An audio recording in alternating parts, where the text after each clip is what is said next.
Sorry I haven't been around for the last week or so. Hope everyone's doing well. It's time to start on the Patreon block.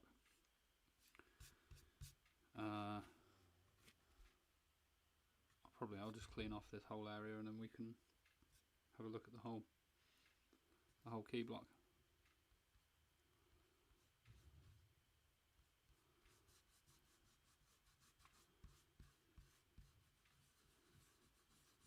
How's everyone doing?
I finished the tracing on this afternoon, so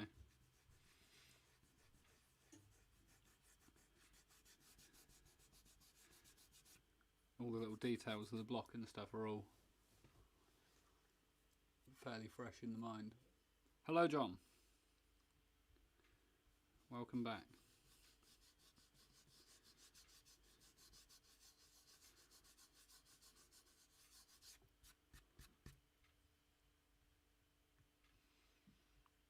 That test I tried to do on Tuesday, John, was I tried because I didn't have this block ready and had nothing else to nothing else to stream. Hi, Nigel.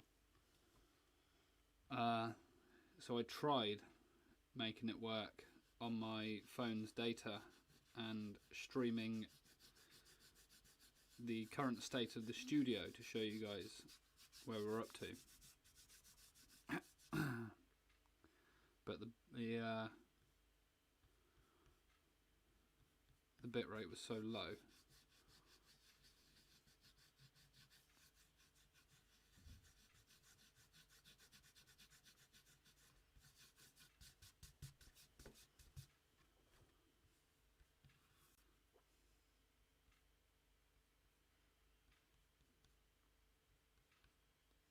Sadly, I can't do any dramatic gampy peels like Dave does.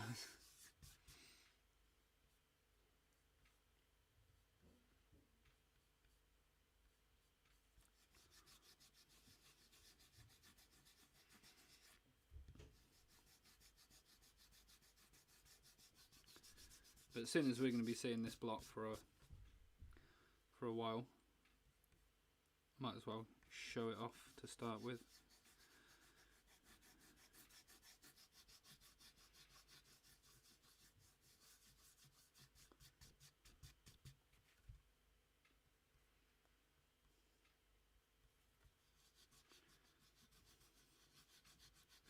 So the print size is slightly larger than the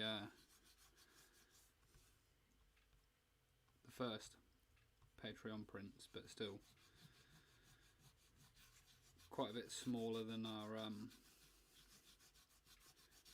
the hero stuff that I do with Jed.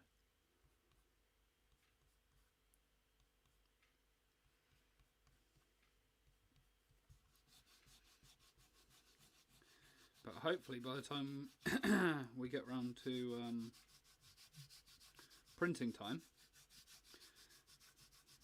there's a possibility that printing might be done from the studio. Yeah, it's all It's all quite fine lines, Nigel. It's not like there's nothing on there that's like too crazy. It all sort of, it will all sort of sections will all pop out sort of together. These old prints were designed really well for carving, but there we go.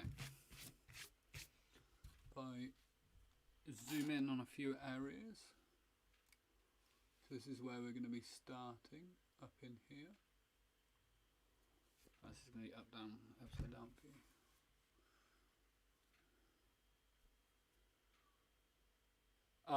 Yeah, it's my service in the area where I live. It's not great. It's fine for like checking Twitter and things like that, but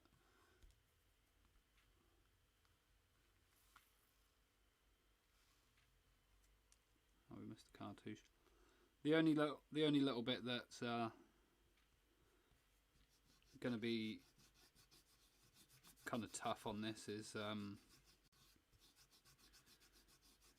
the calligraphy. Making sure that's all nice and legible, but you can see the tracing all came out pretty nicely. We've got this whole thing in here. I think the print is going to be 10 colours on 8 blocks, I think. But let's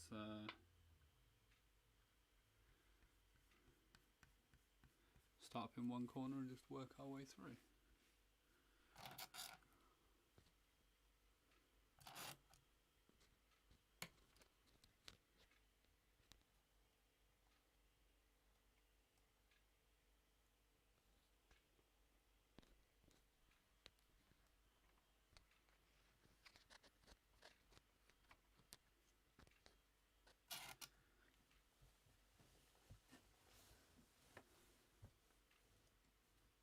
Where I put my knife?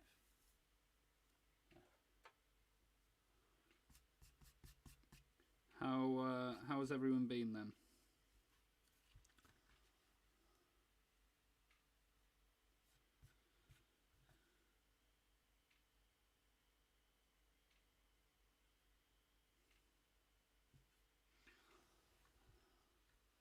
I hope you guys really like this block, because we're going to be staring at it for a while.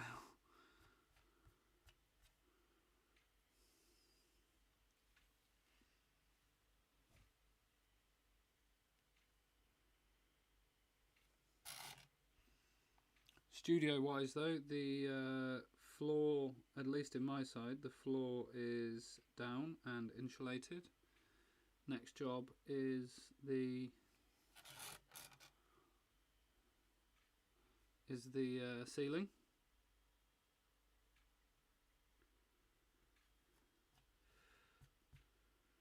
And then figuring out floors and walls and the spacings, etc. for all the units, and make a new carving bench and everything else.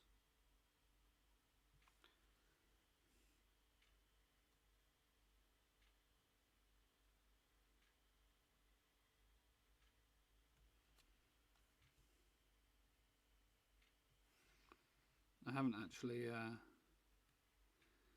carved in about a week, so I do apologise for being slower than usual.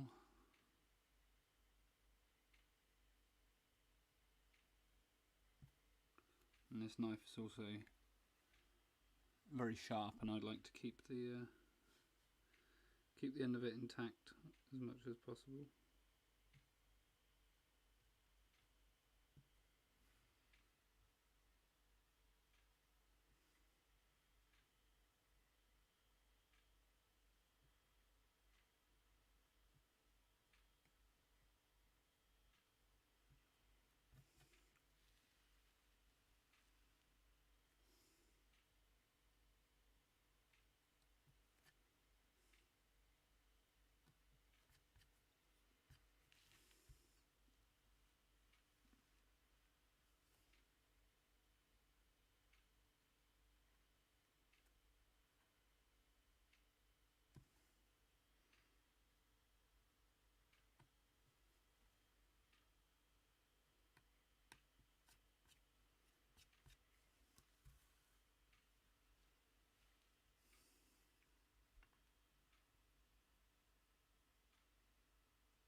Yes. So, John, now, sorry, Eric, I'll get to that in a second.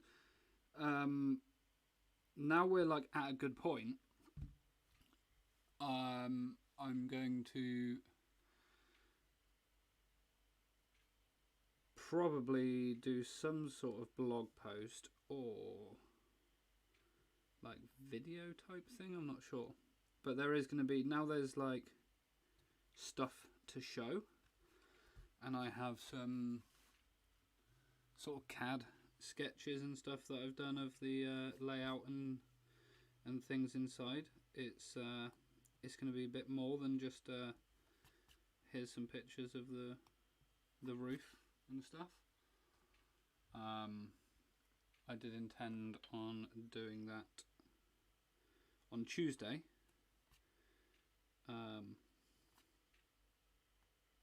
But I've been test printing, etc.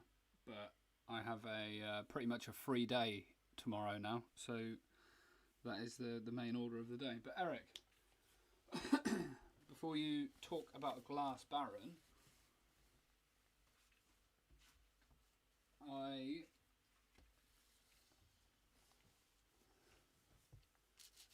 went over to the dark side and I purchased a ball bearing Baron,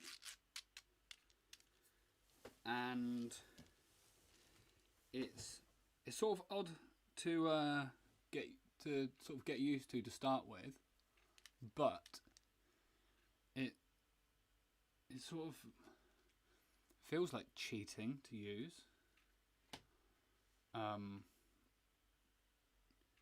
The like effort required is it's like it doesn't take a lot of effort to make the print. I was going to save this for the end of the stream, but so this is a rough test print, but I made this test print the other day with it, and the colour nicer like that. No, it's a bit yellow. This is on paper that's like way too wet as I'm printing, so I'm doing the whole thing in one day. But you can see it doesn't mark the back. I use a sheet of greaseproof baking paper on the back. But it's pretty crazy how easy it is to take like nice deep impressions with a ball bearing Baron. That model is a Keen one. Is it Kean or Keen?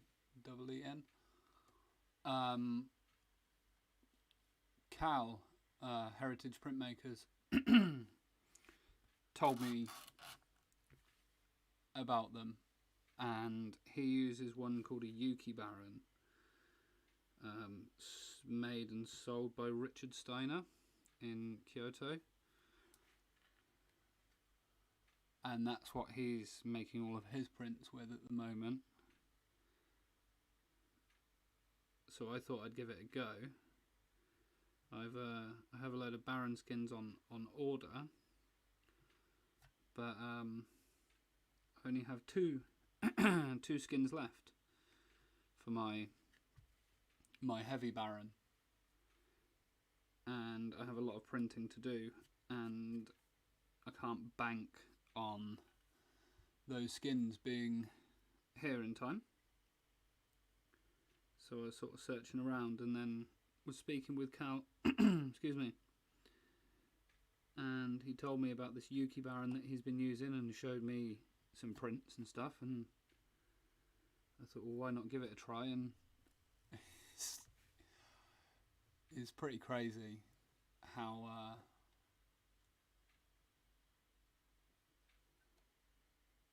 easy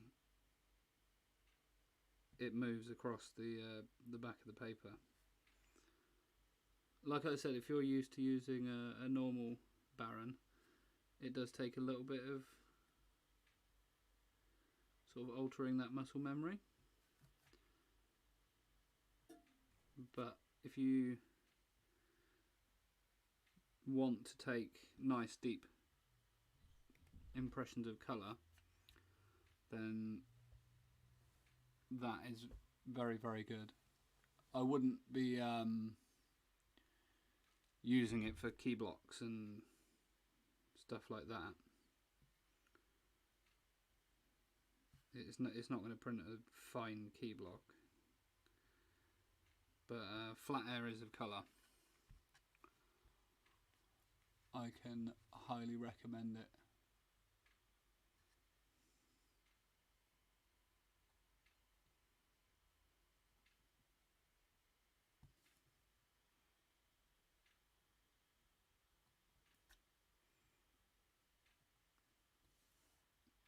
But back to this Patreon stuff now. So we're gonna be sticking with this on stream now until it's finished. This is the pretty much the only content that we're gonna have on this stream now for the next couple of months, while I'm just working all the way through and stuff. So this is going to be a really good chance to show the entire process.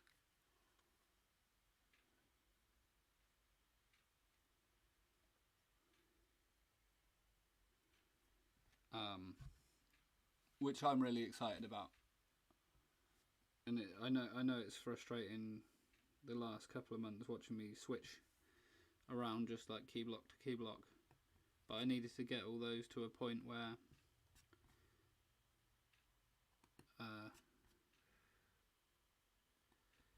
to a certain point while I'm working on the other prints and stuff. And now I've done that, and we've got this block ready. We can really do what I wanted to do when I started this stream, and that's to show the entire process and be able to show printing and colour separations, properly go in depth on the sizing and colour mixing and stuff like that, and it's going to serve as a good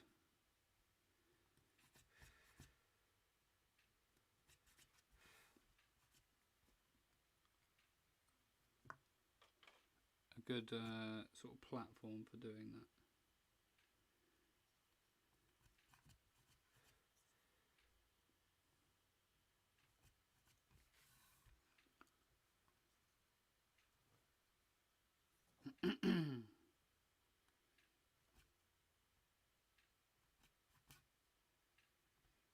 Yeah, and that's right, John. If it fits its need, it's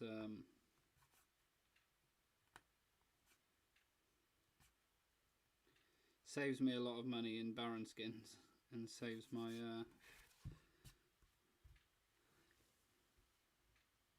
my forearms for a little bit.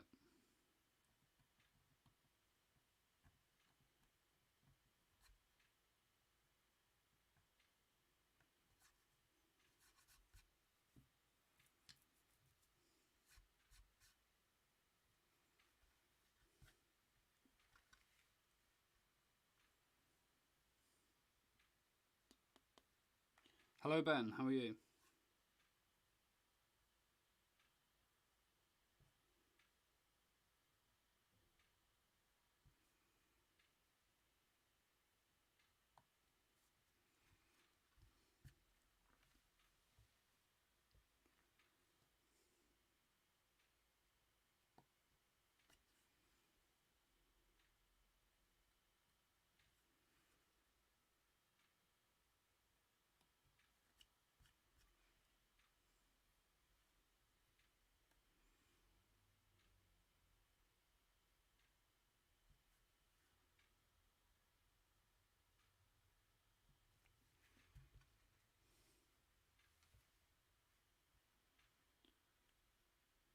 So really, you guys are going to get to see every single part of the process, from me doing the initial carving on the key block and stuff to going back in and doing the sort of cleaning up and trimming of lines and work out the colour separations, and there's a little bit more tracing to do because there's a couple of areas that aren't bound in by the key block. Then we'll carve the colour blocks and I can explain the choices for placing certain colours in certain places. Yes, John. Yeah, he does, and he developed his own as well, didn't he? That was similar to that. But I would assume it was John that set Cal on to the idea of it, and then Cal has in turn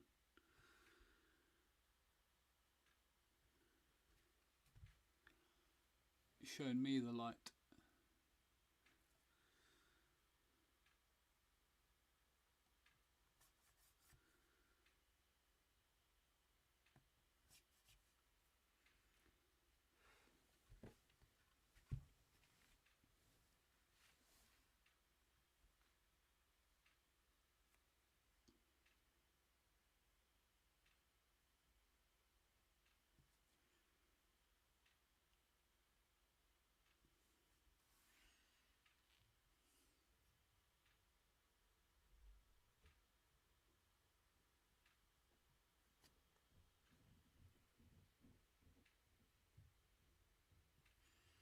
And with lines this fine, there will most certainly be cleaning up and trimming of lines and stuff to do.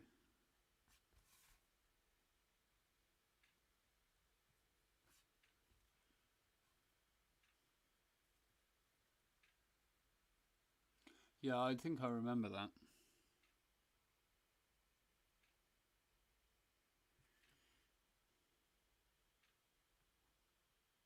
I think also Namabe-san, the guy that does some printing, or used to do some printing for Dave, uses a ball bearing baron as well.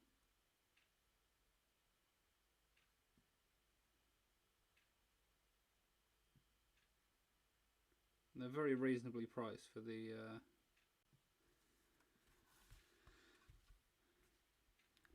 for how long they will last.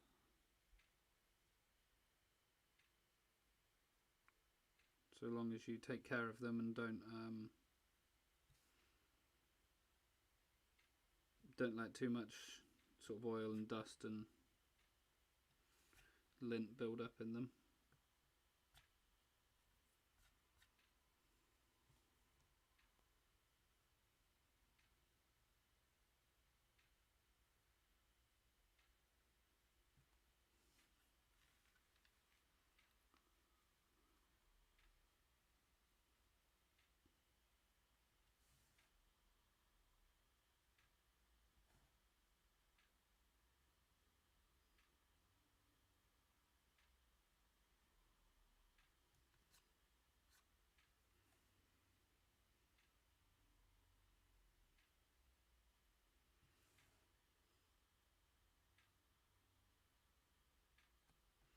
This type of thing here is my absolute favourite thing to carve. Stuff where you can you haven't got to put your knife down too often.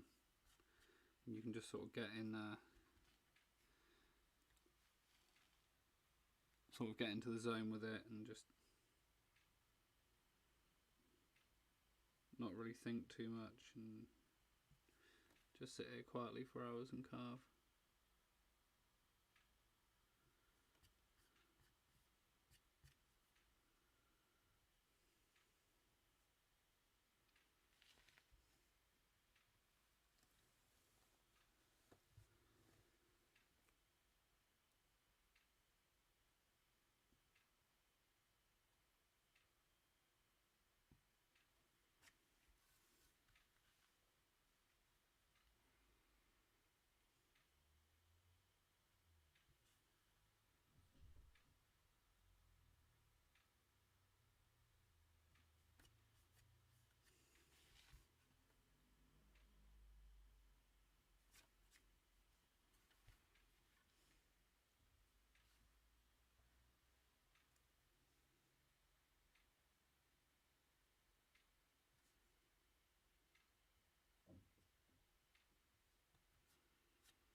haven't really carved anything crazy technical over the last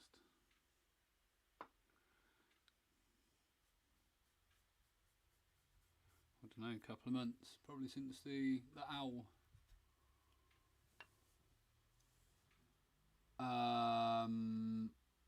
The only thing that I know in terms of maintenance of them is to store them.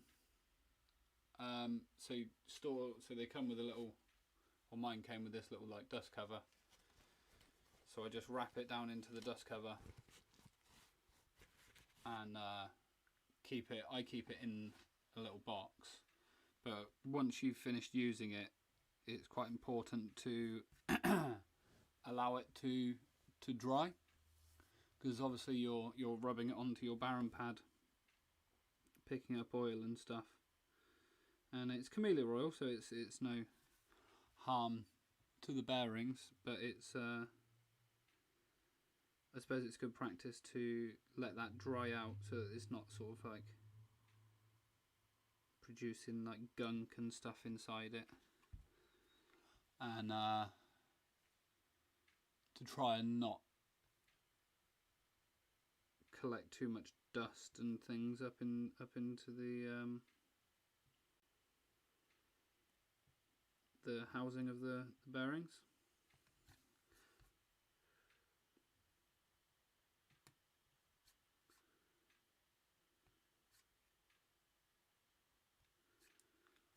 I don't know whether they're stainless steel or not. I would assume that they are. Where are we?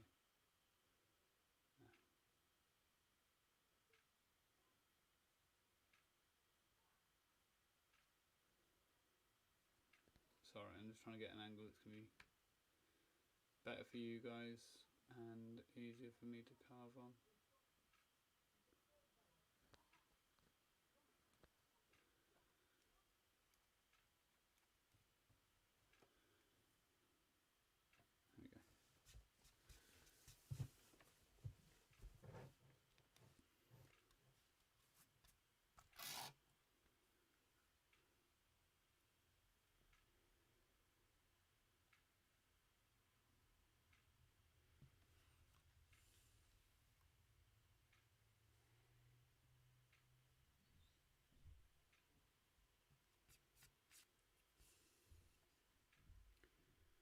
My ball bearing one is one that's, I think Cal said, is it Matt Brown?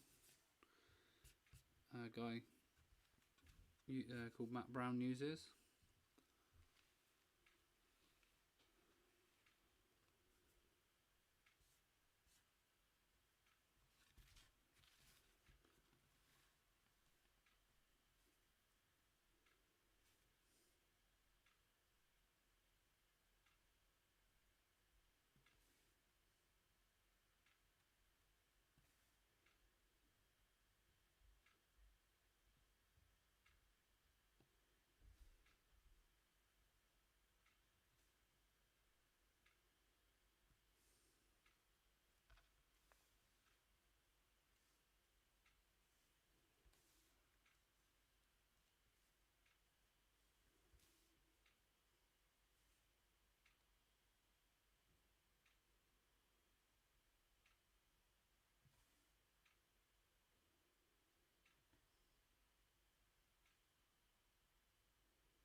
Yes, I would agree that that model is probably better. Yeah, this one has hello, by the way, George. This one has a removable cover. I don't know about the Yuki Baron.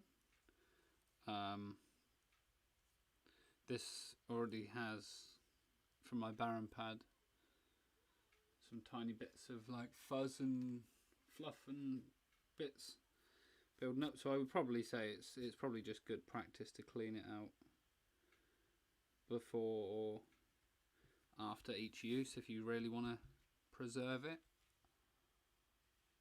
I haven't actually cracked it open and taken a look inside just yet.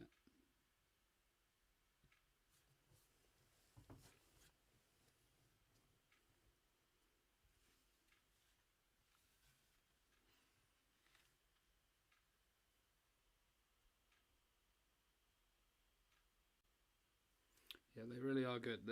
Anyone that used them, I think you sort of will understand what I say when I say it feels like you're cheating. If you've ever tried to get really big, flat, solid impressions, especially of like a richer, deeper colour, it can be pretty brutal.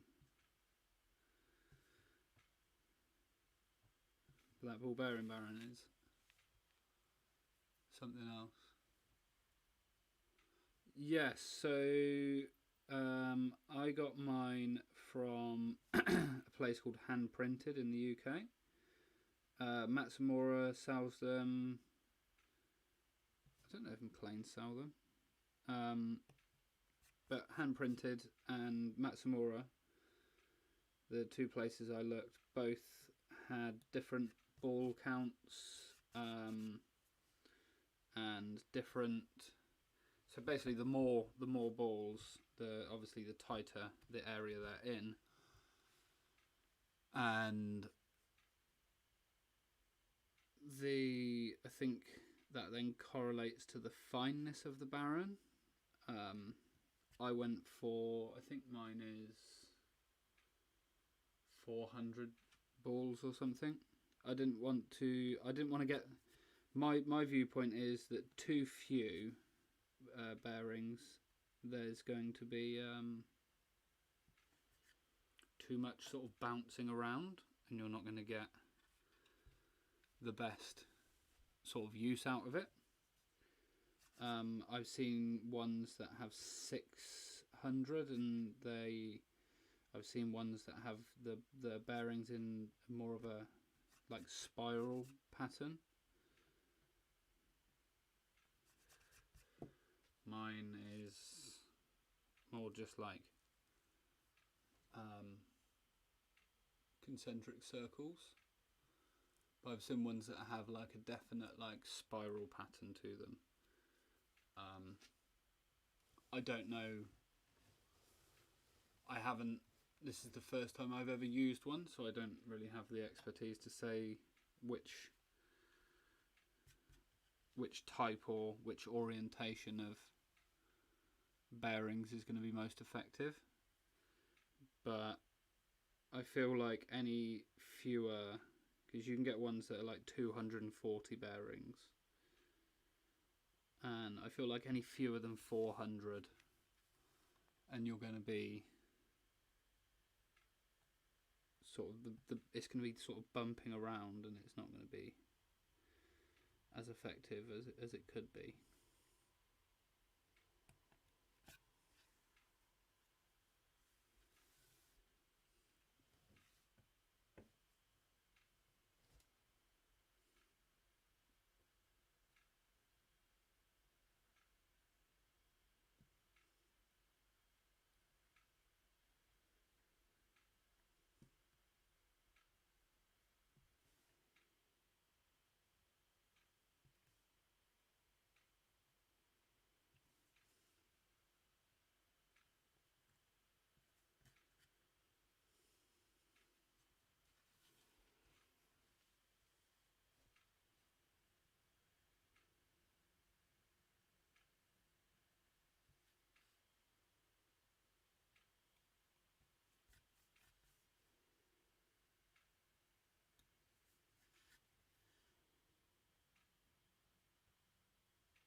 But if you're not fully convinced, I would say go and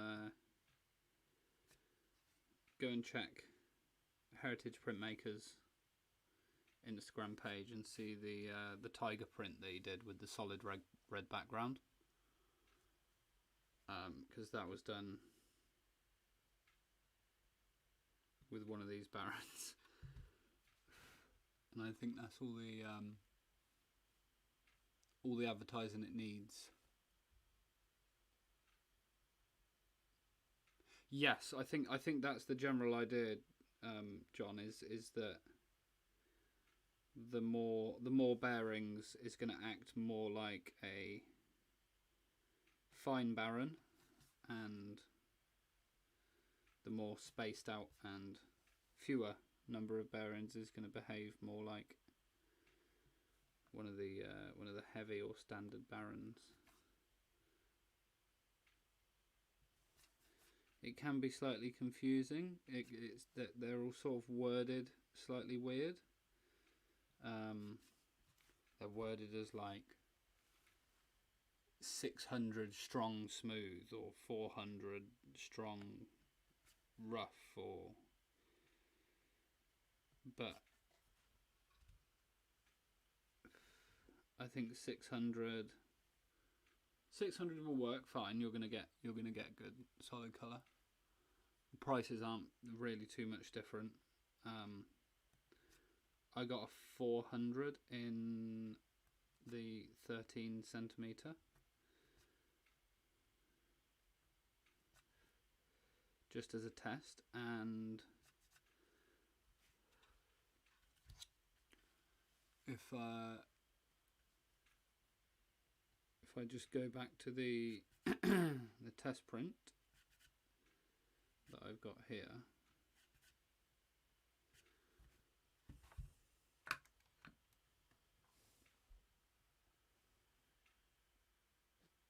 Pookie Press. I'm not. Are they on Instagram? So, if we look at this print, it looks terrible on camera. Anyway, aside from all the wet lookingness of it all, everything on here was printed with the ball bearing Baron, bar the yellow and the 2 key blocks. So even these green areas, which are fairly spaced out, I thought would present a risk in using the ball bearing Baron. And then these blue bits down here, which are slightly smaller, I thought that there would be an issue in the printing, and there isn't. It's all smooth and flat. There's no sort of hard spots where you can see sometimes when you press too hard, it sort of creates these like hard spot lines. Yeah, it's pretty incredible. I'll just check those guys out quick. Those guys out, Ben.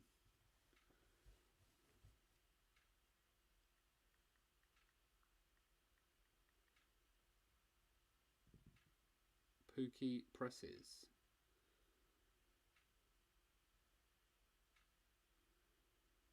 Where are they based? Oh, they're part of People of Print.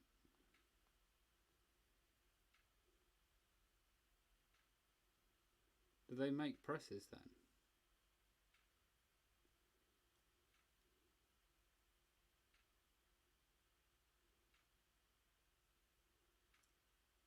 Oh, let's see.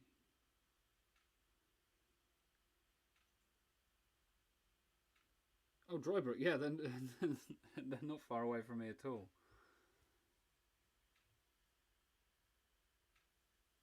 They're really not far away.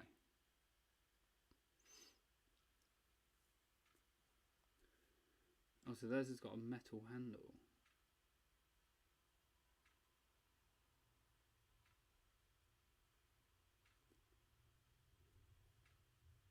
A kilo.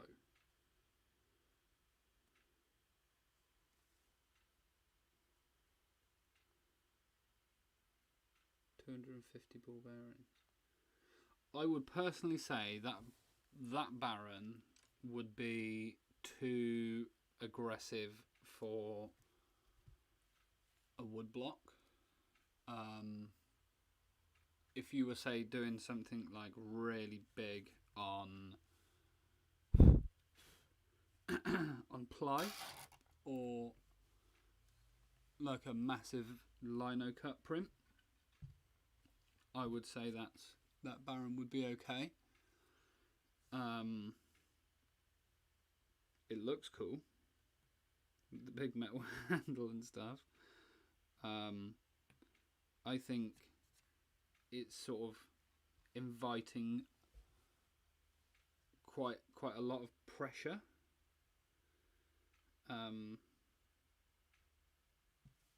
And that wouldn't necessarily be the best thing for a piece of sort of damp cherry wood. The reason why this one I think is very good, and along with Cal's, is you've got this leather handle, which so you can get your fingers under it and you can pull the Baron up into your grip. So this is an interesting thing. Okay, I don't know if I've ever really spoken about this, but this is what was shown to me when I was at Mokohankan.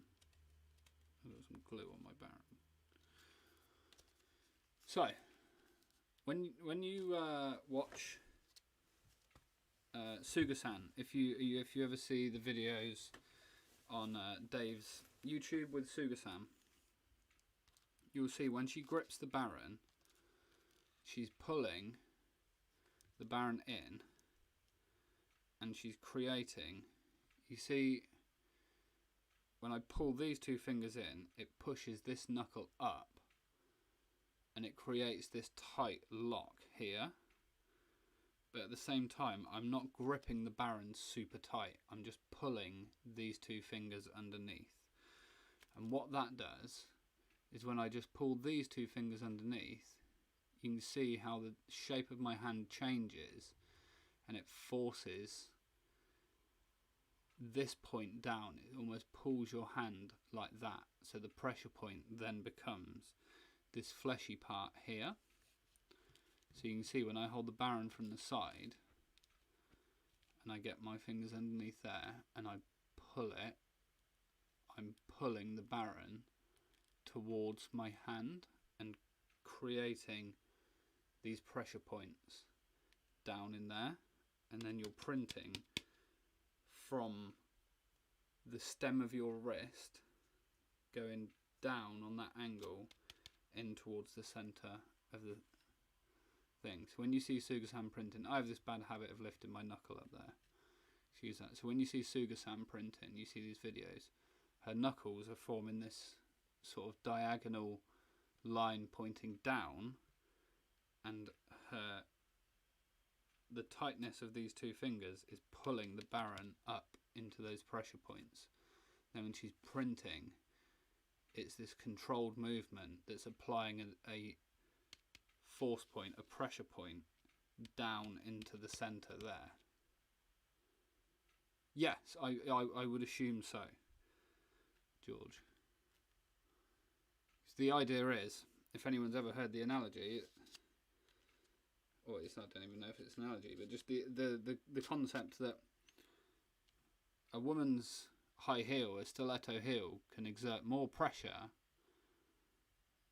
like pound for pound, than an elephant's foot, because the elephant's foot is made to spread the weight out across a large distance, whereas that stiletto heel, all that pressure and all that weight is forced down through that point, and you're essentially creating that pressure that's going to run all the way down your wrist, through the base of your palm and into the center of that Baron. So it doesn't matter where you go. So if I'm printing here, I'm exerting an even amount of force around that Baron. So that's why you'll see that someone can come right up to the edge of the line, and you can be printing all the way with the Baron all the way over here, and you're not picking up pigment on the back here because you're exerting that pressure and that force down into the exact centre of the Baron. That's right. That's right, Ben. Does that make sense, guys? And that's why, very extremely long-winded explanation, but that's why I would say a ball bearing Baron, even though you're not exactly exerting a lot of force because the Baron is doing a lot of that for you, you still need that control over that pressure point. And something like that, the metal handled Baron would not be as effective in this style of printing. I am still slightly skeptical about my ball bearing Baron and how long blocks are going to last with it. I wanted to test a whole print with it, but and then just to see how it went. But I do think it's going to be reserved for sort of the most tough blocks to print, the biggest, widest flat colours like backgrounds and stuff that are not really. It doesn't need, like, the background on that print is just 3 areas cut out, and it's not as important if that block wears down faster than the rest.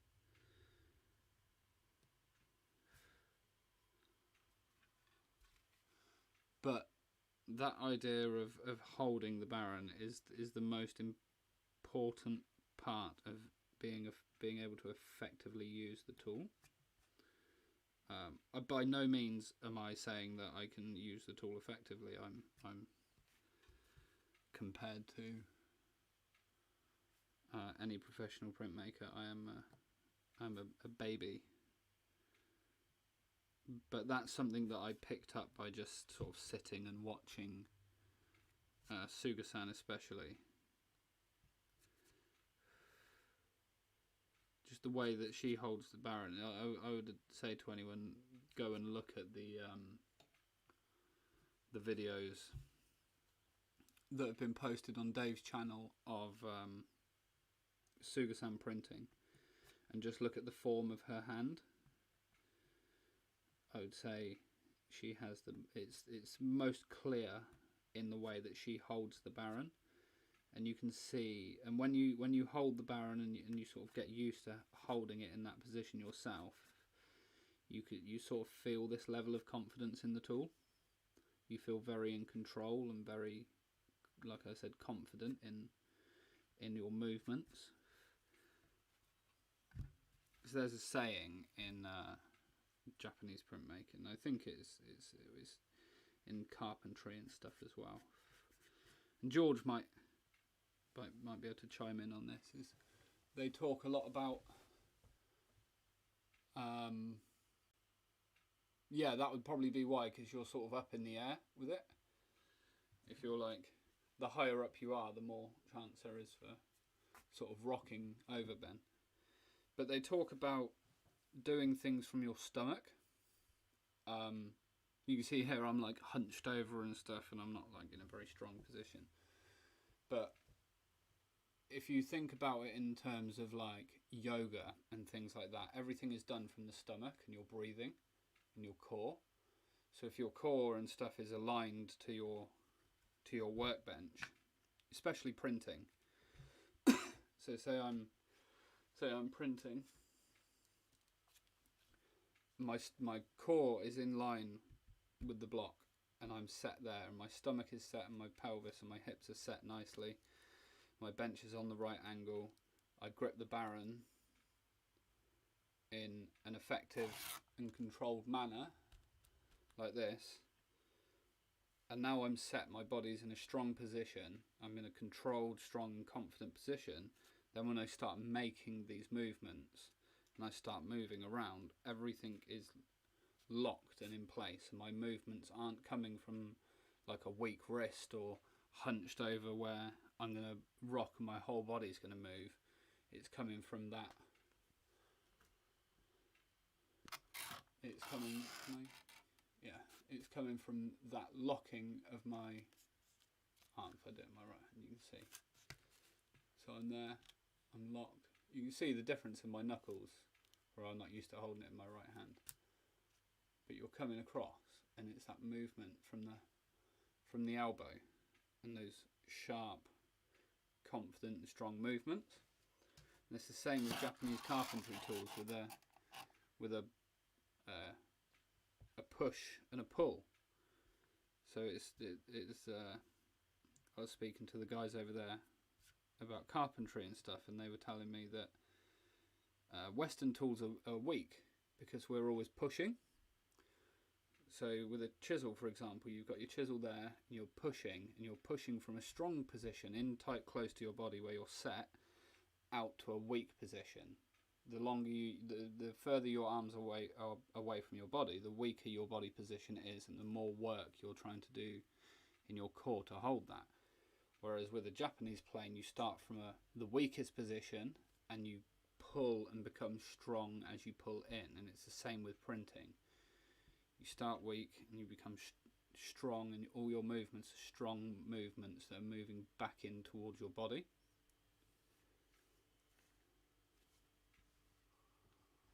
Exactly, George.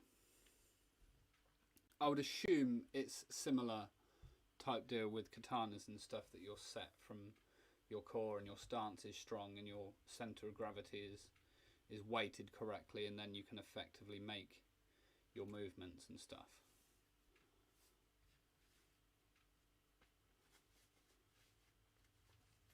But it's those tiny little things.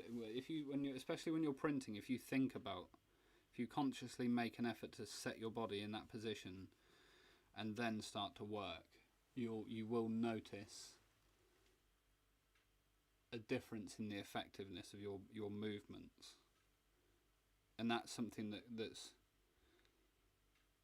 very easy to control. Sometimes it feels very uncontrollable printing because your block's too wet and you don't realise it, or your paper's too dry, or you can't quite see the little dry spot or whatever on the wood, and it's not coming out as clear. And those things are solved with experience and sort of analysis of your work.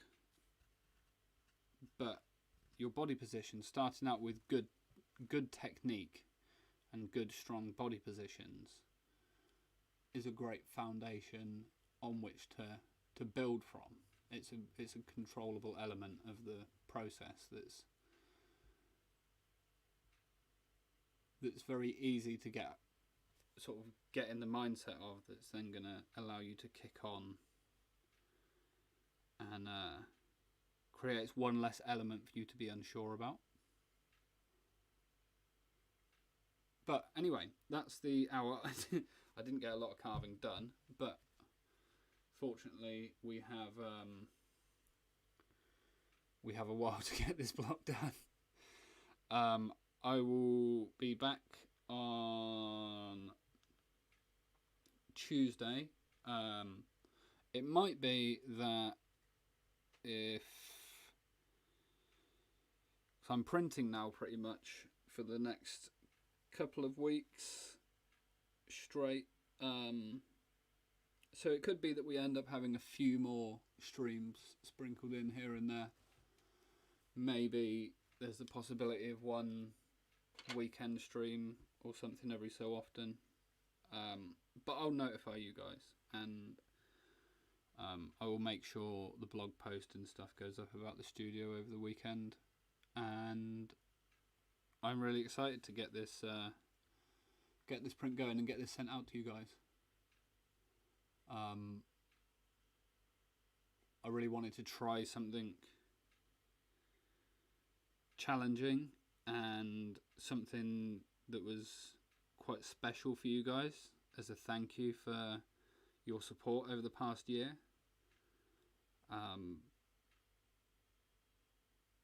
Your patronage has really made a big difference to me over the last year, and putting the work in and doing a print that's really special to me, and putting a lot of hard work and effort into doing that, is sort of the least that I can do to say thank you to you guys for your support. But anyway, I will definitely see you guys on Tuesday. If there is chance for short streams over the weekend, I will notify you guys. If not, have a great weekend, everyone. Stay safe, whatever you're doing, and I will see you all again. Take care.